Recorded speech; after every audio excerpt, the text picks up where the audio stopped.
Hey everybody, I hope you're having an excellent day. Anybody who knows me personally knows that I really like birds. Now, someone who doesn't know me might ask, but why though? For several reasons, actually. One, they're really easy to notice. Birds are practically everywhere. Two, they usually have very pleasant sounding songs that just brighten up my day. And three, they're freaking dinosaurs, which makes them cool by default. Now, unfortunately, this day and age, many species of birds are in trouble due to things like climate change, or pollution, or habitat loss. So I thought I'd make this video explaining 5 things that you can do to help birds. Now, in order to make a really big impact, we not only need individual action, we also need large-scale systemic changes and cultural changes too. I might make a separate video about the latter, but for now, I'm going to explain simple things that pretty much anybody can do to help birds. Number 1, keep your cats inside. In North America alone, it's estimated that they kill anywhere from 1 to 4 billion, with a B, billion birds every year.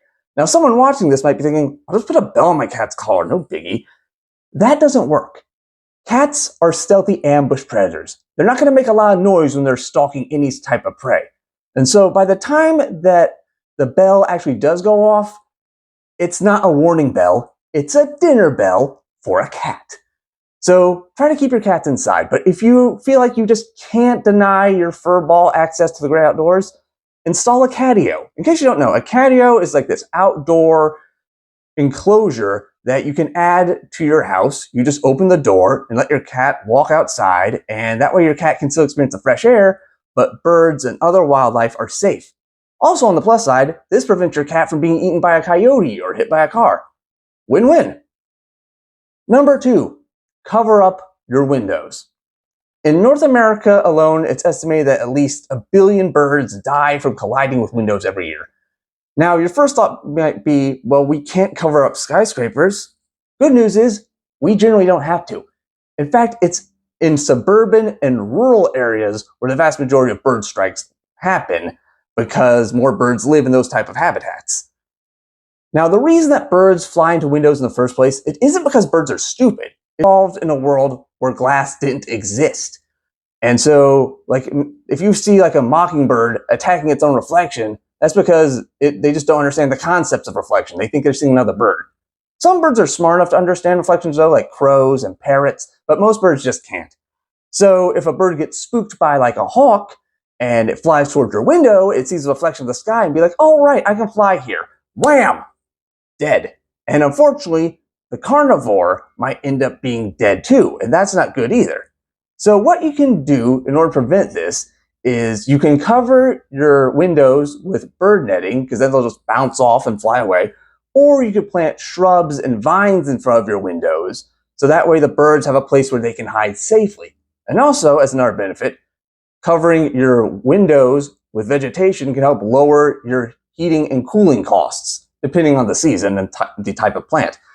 Number 3, add native plants to your landscaping. Like here in the US, it's estimated that we have roughly 40 million acres of turf grass. And then compare this to like this past year, 2022, 2023, we grew roughly 35.5 million acres of wheat. So we have more grass than we do wheat, which makes no sense at all because not only is this grass like non-native, so practically no species can eat it, it's kept artificially short, so it has like no areas for hiding or nesting. And we almost never let it go to seed, so no birds can eat the seeds. And because we douse it with herbicides and pesticides, they're actually toxic to birds. Millions of birds die from pesticide poisoning every year. So what you can do instead is you can remove some of your lawn and replace it with native trees, shrubs, and flowers that you know your birds will use. Many species of native plants have co-evolved with birds. Like for example, here in North America, many species of dogwoods set their fruit around the fall migration period so birds can fatten up for their journey. Many non-native plants might not provide the same opportunities and might actually provide food or shelter at the wrong time of year, which can hurt birds. And another benefit is you can also plant species that we can eat, like raspberries, apple trees, or strawberries, of course, depending on how much space you have and if your local neighborhood laws allow it. But in general, less grass, more variety is better for birds. Number 4, provide a reliable source of fresh water. Now, this is especially important in like urban areas because in many places the whole area is concrete and the water just gets run off into the storm drains. But this is also very important in suburban and rural areas. Now, this can be as simple as a simple like pedestal style bird bath or as complex as a pond with a fountain and a waterfall or anything in between, depending on your budget and your level of creativity. Now, you should try to clean your bird bath at least once a week because birds don't like algae in their drinking water. I really don't think anybody does, actually. If you're building a more complex water feature, I highly suggest that you make sure the edges of this feature have gradual sloping edges, so that way the birds can get a good grip and don't drown. Because in many cases, unfortunately, if birds try to drink out of something deep, like a barrel or a cattle trough, many of them end up drowning because most songbirds just can't swim. So just keep that in mind. You try to keep your water relatively shallow or put like a plank of wood or sticks or like really tall rocks in it. So that way the birds can land and drink and don't, die. Number 5, add bird feeders and bird houses. Now, this won't work for every species of bird because some species just have different diets and different nesting preferences. Like for example, you'll never see a chimney swift eating sunflower seeds, and you'll never see an American robin making a nest in a birdhouse because chimney swifts eat flying insects and robins make traditional shelf-style bird nests. But you can still help them. Now, you should just make sure you do your research based on whatever particular species you want to attract.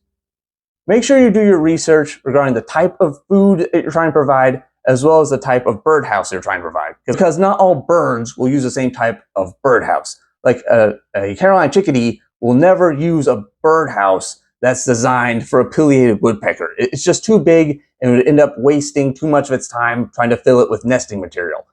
And on the other hand, a nest box that's too small, it will prevent the birds from being protected by temperature extremes as well as from predators. So make sure you do your research and look at the proper specifications for the species you're trying to attract.